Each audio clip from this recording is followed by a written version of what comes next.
E aí pessoal, estamos com mais um vídeo do canal. Eu tô construindo um reino. Na verdade é um castelo.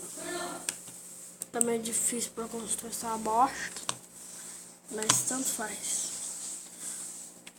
É meio difícil nesse modo, mas é para ficar mais fácil para vocês. Beleza?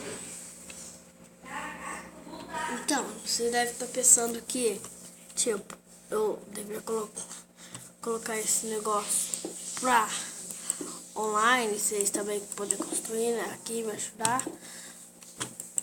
Mas é que não dá por causa que, tipo, não dá mesmo, por causa que eu não sei. Então, nas curtas vai ser tipo que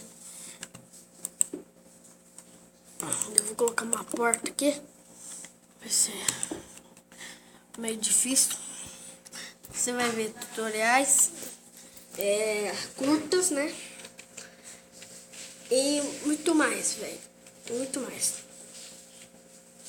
E construções, né? É o que eu tô fazendo no primeiro vídeo.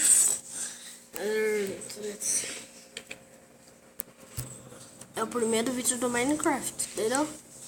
Então, eu jogo também com o Penguin, né?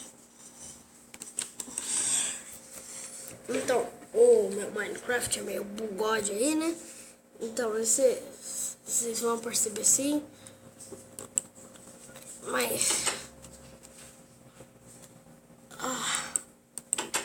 pronto. Aqui vai ser a sala dos templos. Templo sagrado. Deve ser fácil. Eu não percebo, tá? Daí, tipo, só eu vou tirar do negócio e tirar do criativo quando terminar. Então, se vocês me dão dica aí de como eu abrir esse negócio aí, né?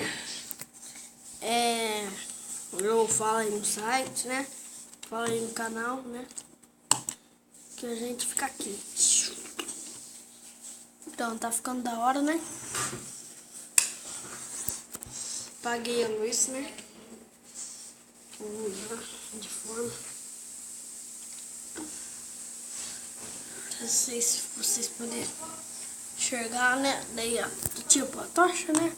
É meio bugode, sabe aquilo lá ali? É a tocha. Porque tá com vírus, os bagaços. Meu Minecraft veio com vírus. Que nossa. Daí olha só como é que fica, né? Então, assim, tipo, se vocês verem mais desses negócios nesse vídeo,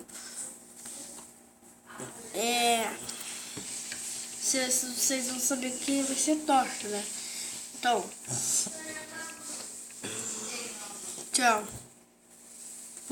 Primeiro vídeo, né? Falou, gente. Comenta aí e curte e se inscreva.